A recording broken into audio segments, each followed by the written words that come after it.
welcome back. Tales from the Cassette. I'm Jeff Beach. Joey Graves. And tonight we are going to review a record from one of my favorite bands of all time. You can see their album stacked on my shoulder here. We're going to talk about Journey tonight, which is actually, I think, the first time we're actually doing a show about them. But we have mentioned them in our other episodes. We've mentioned them several times. Now, we are going to talk about Journey's album, Raised on Radio. I have a lot of problems with this album. Do you really?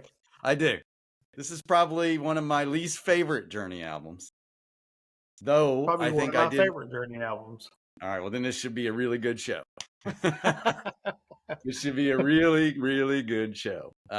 So yeah, we're gonna talk about Journey's Raised on Radio. So I would imagine in the lifetime of this podcast that we will talk about Journey several times. Lots of material, lots of albums to talk about, lots of band dynamics to talk about. Well, we were teenagers in the 80s. Yes. And we have a 80s show. Yes. Journey is going to come up. Journey is a monster band. So I mean, just some history like that. I mean, so we're growing up and we're in middle school. Journey's the album up here on my shoulder, Frontiers, is out in like 83. And you've got the big songs from that, and it's just a monster album. It was yeah, I mean they were everywhere in the 80s. Absolutely. So that was they were the monster band. It's funny, I think probably Don't Stop Believin' is probably a bigger song today, like in the consciousness of the world, than it was back then. Yeah, absolutely. It was a big song back then, but it wasn't like number one for 18 weeks or anything like that.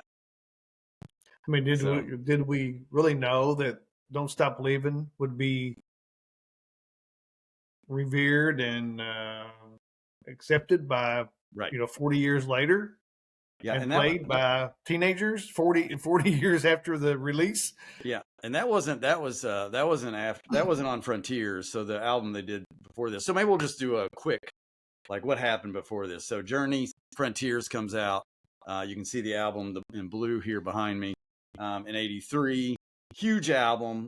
Sender My Love, Faithfully, Separate Ways, which has also sort of grown in stature, I think, over the last few years. Back when they were counting, it was 6 times platinum. So big album. And after that, Steve Perry decided he wanted to be a solo artist for a bit. His commitment to Journey was a little bit wavering. And so he went off, and I actually listened to the album this week and did a decent album. Street Talk, right? Yeah, Street Talk. And so he did Street Talk. Oh, Sherry's on there. I listened to that this week. I think there's probably 3 good songs on there, and the rest is all filler. Yeah. That was my experience when I listened to it. I didn't listen to it this week, but I have listened to it before. Yeah. Now I think Foolish Heart's on there, and She's Mine. I like those songs actually better than than Oh, Sherry. But so he's off doing that. Questionable if Journey is going to get back together or not at that time. I think it's a case of yes, Steve Perry can write songs, but Jonathan Cain and Neil Schon are actually better songwriters than Steve Perry. Yes. But them together writing a song can be magical. Yes, the 3 of them working on a song can do that. So a couple of things. One is, I think Jonathan Cain, the keyboardist, piano player, had some unfinished material and was interested in working on Steve Perry again. And so they were at least staying in contact. And then, but the interesting thing is that one of the biggest tracks from the 80s got pulled off of Frontiers. And Only the Young, or not Only the Young. Only the Young was pulled off to use in a movie soundtrack that came out in 85. So Only the Young appeared on Vision Quest, which should have probably won an Academy Award for Best Picture back in 85. But it did not. But it was a huge song, top 10. So Journey's out of the limelight for a couple years. Steve Perry's doing his solo stuff. And then all of a sudden, Only the Young hits the charts again. So Journey's sort of reborn. And the next year, they come back with Raised on Radio. So that's what we're going to talk about tonight. You know, I think Journey's one of these bands. Again, I had an older brother, 6 years older. Mm-hmm. He was into Journey, kind of introduced me to Journey. Yep. I believe he had this album, and I just happened to be in a car with him and him playing it. And, you know, at the time, I was dating somebody, and or maybe probably a few girls. And so I was like, you know, Journey. Yes. I mean, that's some of their songs are makeout songs, you know. Yeah. So that's it. That's what I want in my car. You know. Well, this is 86. So you and I are getting our license this year. So yeah, you would have had yours by now. I had to wait, but I was probably driving your Impala when we were out test driving it. Listening to I don't remember listening to this one, but yeah, so Journey comes back. I had no aspirations of making it with you. Thank goodness. So not that there's anything wrong with that. That's why we were listening to Kiss songs and not Journey in there. So Journey comes back, Raised on Radio. I don't know if I remember as much, but the band came back different in 86. Yes, with Russ Valerie, the bassist, gone, and the drummer gone. Steve Smith gone. Steve Perry did not like the direction of the band, or he didn't like where they wanted to go, and they didn't really care for where he wanted to go. Now, Steve Smith does have some credits on this album, so he was playing, but Steve Perry basically booted them out before this album was finished, and so brought in some session players and Randy Jackson, famed Randy Jackson from before he was before he was really famous. America's Idol. Yeah, American Idol. So Randy Jackson comes in, plays bass. Side note with Randy, he still maintains a relationship with them because he was actually playing on their music on their album Freedom that they put out in the last few years. He's got credits on that album. Well, was the song on Freedom actually written back in the Raised on Radio era? Maybe. Because I asked this because Steve Perry, I think it was one of the producers on Raised on Radio. He changed the name. The name of that album was supposed to be Freedom. Was Freedom. And he changed the name. I'm going to quickly look it up while we're talking here and see if. And it was the other band members did not like it. Then the manager did not like the name Raised on Radio because all of their albums had been one name: Departure, Arrival. And this was Raised on Radio. Raised on Radio. Jackson has 3 writing credits on this album on Freedom. So, but you know, you've got Neil Schon, Jonathan Cain as credits, and they have some others as well. So I don't know if any of those songs came from that era or not. Just a question because it was Freedom, you know. Yeah. I think it's interesting they used that because it was going to be the title. All right, so back to Raised on Radio. So that comes out. Like I said, I don't know that you really knew that Journey had changed their lineup a bit. They still had the main 3 that everybody knew. Yeah. Jonathan Cain, Neil Schon still in there. Steve Perry is the voice. So they put this out. First song they put out is, I believe, Girl Can't Help It. No, yes. Is that the right one? Hold on, I'll tell you. Hold on. I had them lined up here a moment ago. So, yes. So first song off. So they had Only the Young in 85. Goes up, top 10 song. Actually, the first song they released off of this album is Be Good to Yourself. Be Good to Yourself, yes. Yes. I'm not a fan of this song. Kind of the song, kind of the theme of the album. I'm not a huge fan of this song. I mean, it's all right. I'm kind of surprised that it was a hit. Mm-hmm. I mean, just to be a song on the album, I think it's fine. Kind of like it's more like an anthem, like a rock and roll all night, kind of anthem. So I can see why it was released first, but it's okay. Yeah, it's funny, they play this song in concert all the time. This is a concert staple of theirs that's in their lineup they play. They don't play much off this album. In fact, I think for the most part, this might be the only song they play off this album in concert currently. So, but they do play this one in concert all the time.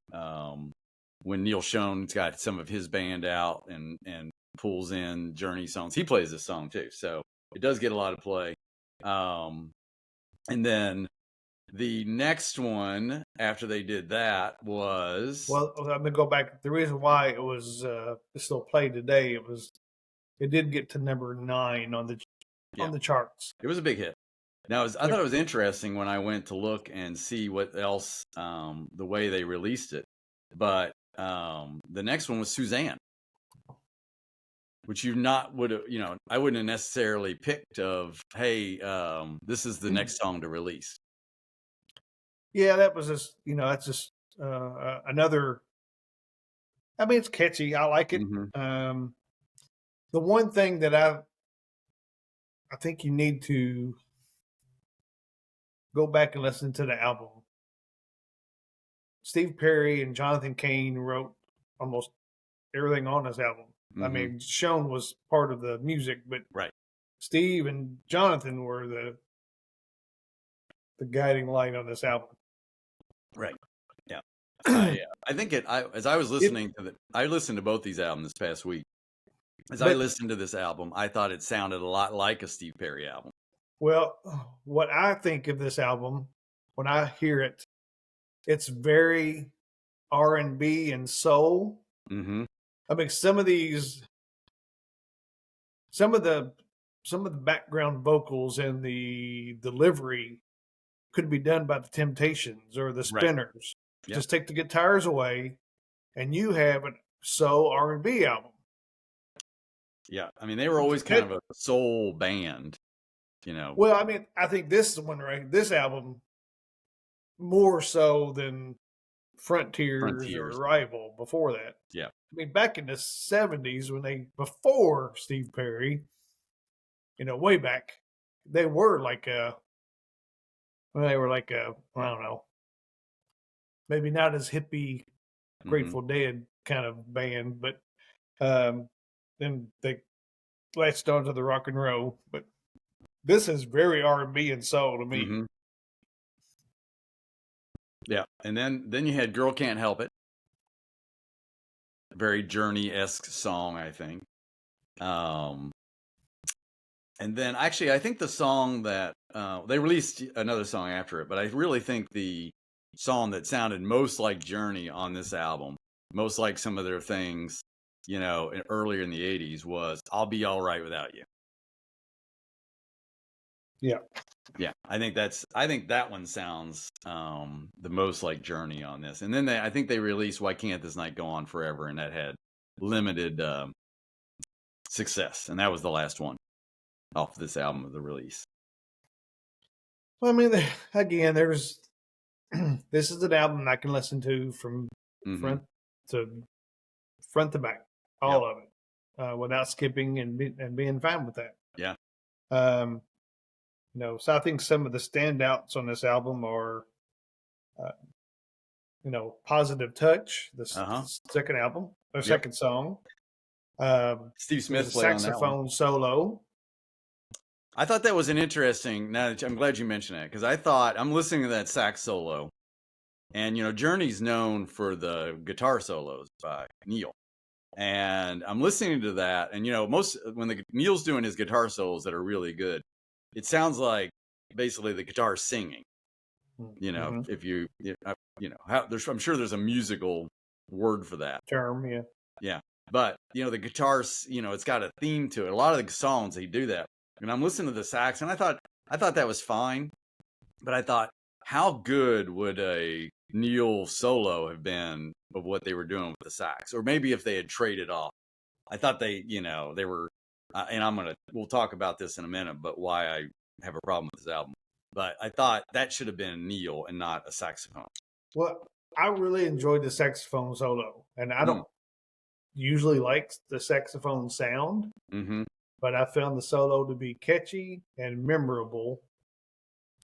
And the one solo that I don't care for on the whole album is, let's see, what was that song?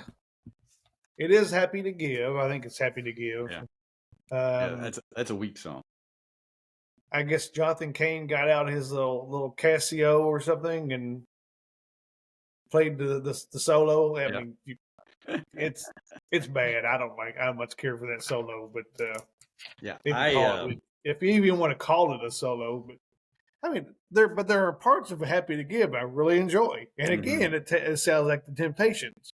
If you go back and listen to it, it sounds just like something the Temptations would do. Yeah, I think It Could Have Been You is like a bluesy type song. Raised on Radio, I think they were trying to do. A lot of people at that in that time frame were doing songs so are celebrating the old rock and roll, and so I think that's what that was a little bit. I think Why Can't This Night Go On Forever is a pretty slow song. Nothing like Faithfully or Open Arms or anything they did earlier. They didn't have a song like that on here. I think, and the reason I struggle with this album is that Journey is, and a lot of bands at that around that time frame, they were accused of being sort of like corporate rock bands, and just sort of putting out music. They're not very talented, and I don't think Journey falls under that, except for I thought this album was more about sort of making the rock critics or the rock label, music label, happy with this, as opposed to them being extremely creative and putting this album together. I believe what happened was the Journey used to be Neil Schon. Yes. And the Frontiers and Arrival. I mean, A Star Was Born with Steve Perry. Yep. And I think at this point, I think they had to give the reins, the direction to Steve Perry. Yeah.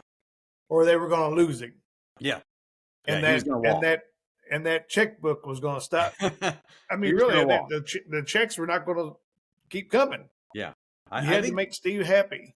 I think you're exactly right here. This is one where they turned it too much. And I saw a comment from, I think it was Steve Smith, who said, the problem here is that, every other album was a full collaboration of the band. So all five of them working together to, put the album together. And then this one became Steve Perry sort of bringing things in, Cain and Schon adding stuff. And it wasn't the collaboration that it was before, which I think is why I believe the album suffers. Yeah. I mean, the way I look at past Journey albums, you have the great songs. Yeah. And there's some on bad the album, and then you'll have a dip. Yeah. And then you'll have another great song, and you'll have two that are mediocre. This album at least is like consistent. Yeah. It is consistent. It is There's consistent. nothing that stands out, in my opinion, but it's consistent. It's consistent throughout. Yeah, I liked it when it was maybe that's out. why I appreciate the album. I liked it when it was out. I remember it was out. I liked it then. It's just over time, I think it's fallen out of favor with me. And it's interesting. I think as I was re-listening to it the other day and haven't listened to it in a while and being, a little bit more familiar with, what was the other one that Trial by Fire came out 10 years later. This album I think is a lot like Trial by Fire. I think I think it's funny they're 10 years apart because I think the music is so similar. You could play them side by side and you can mix the tracks and they would sound alike. So I don't know if I've ever listened to Trial by Fire. No, I'm sure you heard the one song. All right, and I know they had a hit off of it. Yeah, they had a huge hit. The album's pretty good. It's kind of funny. There's some really good songs on there. I listened to a couple of them as I was listening, and I had finished this album, and it went to the other stuff, and then I thought I'm just going to pull some Journey songs off other stuff and listen to it, and I listened to a couple songs, and they were good too. Yeah. It's so that's kind of my thought on it. Is it was fine. It wasn't the creative edge that you saw from Journey. I love the Journey albums that are late 70s, right around 80. Infinity, Departure. Those albums I love. Those are by far my favorite albums from Journey. Yeah. I mean, I like those albums too. I just there are some filler on those albums. Yeah. Now, it's funny that so we obviously listen to Journey all the time. So they had Frontiers, then they were gone for a few years. Only Young gets play. Raised on Radio comes out, and they actually tour on that, and then Journey's done again. So, but they were about to become like back in front of everybody again because they released Greatest Hits. Yeah, the Greatest Hits, yeah. Oh, so I remember you and I driving back and forth from college. This was always being played. Of course, we had 5 hours one way to think about it, choose. But I remember this one. And so when this came out, this was like, oh, wow, this is like awesome. You had every song you wanted on one. I guess we were close to CD by this time, right? Maybe cassette. Probably still cassettes, yeah. Yeah. So on the verge of moving to CDs, yeah. Yeah, on the verge of moving to CDs. So you had, it's interesting. First song on the Greatest Hits, Only the Young, which became a huge hit. Then of course, the big ones. They had I'll Be All Right Without You, which is that one that I mentioned off of Raised on Radio. They actually put Girl Can't Help It and Be Good to Yourself on this as well. How many songs overall are on the album? Greatest Hits. Let's take a look. Is it two? This is the updated one because it's also got When You Love a Woman. Oh. So, but before that, they're not numbered. I got to count them. So they had 15. Wow. And they had 3 from this album? And they had 3 from this album. That surprises me. Mm-hmm. Yeah. Well, I'm sure that overall there were 4 songs off this album that made the top 20. Yeah. It was popular. I know. It's popular. I know. So if you make a greatest hits album, you got to include the greatest hits. You got to include the greatest hits. I know. Yeah, it's funny because a lot of their stuff from the 70s really weren't big hits. No. It's like them, but Lovin', Touchin', Squeezin' I don't think was a top 10 song. It's on here, but I don't think it was a top 10 song. So I think it was like when people started discovering Journey. Yeah. In the early 80s, they went back to the earlier stuff and discovered other stuff. The other material. Yeah. I think that's what happened. And then Journey, so they did this, and then this thing was huge. So what did I see? This thing has been on the charts as of a year ago for 1,400 weeks. 18 times platinum a couple years ago, a year ago. Wouldn't you love to see what the residual checks look like for this? Yeah. For any? Yeah. Well, I mean, what kind of check does Steve or Neil Schon get? I know. I bought this new, so it was the new version. It's kind of cool. It's got a big old fold out here, all the albums, some stuff from their old days. Pretty cool. Well, then they released their box set, Time Cube, Time 3 or whatever that is. Yeah, it's the time. It's Time 3. Yeah, Time 3, and then that was a way to discover a lot of the other stuff, older stuff that they had. I like that too, and that I think that probably got me a lot more interested in some of the older stuff because they had, what was a box set? They had tons of stuff on there. Yeah, tons of stuff. So, so that's Raised on Radio. So what's your favorite? What's your least favorite? You have to like at least one. Yeah, my favorite song is I'll Be All Right Without You. Yeah.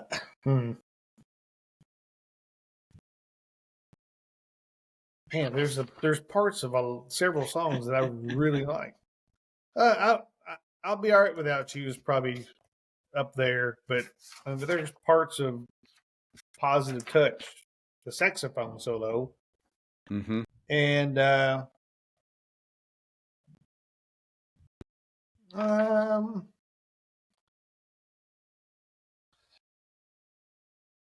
like some of Happy to Give. Oh. Again, I do not like. It's a haunting kind of a melody. It's I don't know how to explain it. The music's a bit haunting, and other than that stupid Casio keyboard solo, it kind of ruins the song. But what's your least favorite?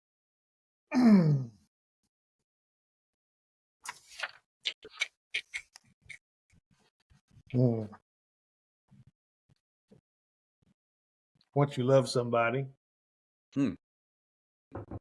I was going to say my least favorite's Happy to Give. So there's some wires crossing all over there. Hey, that's what music's all about. Yeah, that's right. That's what you have your opinion. I don't have to agree with it. I respect it. I respect it. Yeah, respect it. All right. Well, we made a commitment to ourselves as we were going into the show that we we're going to do a show under 30 minutes. And we're 2 minutes away. Yeah, okay. So that is our review of Raised on Radio. We will do more Journey. I actually got asked the other day, as a friend said, you keep doing these podcasts of things I've never heard of. And they're like for them to discover new music. I know. I said, they were like, where is Journey? How have you not done a Journey show? And I said, oh, you are in luck because it is coming next. Did you say that we've only done, this is the 12th episode? Right. I mean, you can only do, you got time. Yeah, we got, there's all kinds of music out there. And we do, once we get to like 150 and you're questioning episodes, fine. There you go. Yeah. Not now. Right. Not now. But we do take requests. Again, Tales from the Cassette. We're on YouTube. We're on Spotify. We have a Twitter account. We have a Facebook account. That's all we have right now, really, that we keep functioning. But we're open to ideas, open to podcast ideas, comments, and love comments. Future episode suggestions. This almost became favorite guitarist. That may be the next one. Okay, I'm up for that. Favorite guitarist. Okay. All right. What you got going on this week? Busy week at work. This is my final day of work. I will be skiing this weekend in Colorado. You have room in your luggage? I do. All right, you got 20 minutes. 20 seconds to wrap this up. All right, we are done. Thanks for listening. We are out of here. I'm Jeff Beach. I'm Joey Graves. Thank you for listening. Tales from the Cassette. We'll be back soon. See ya.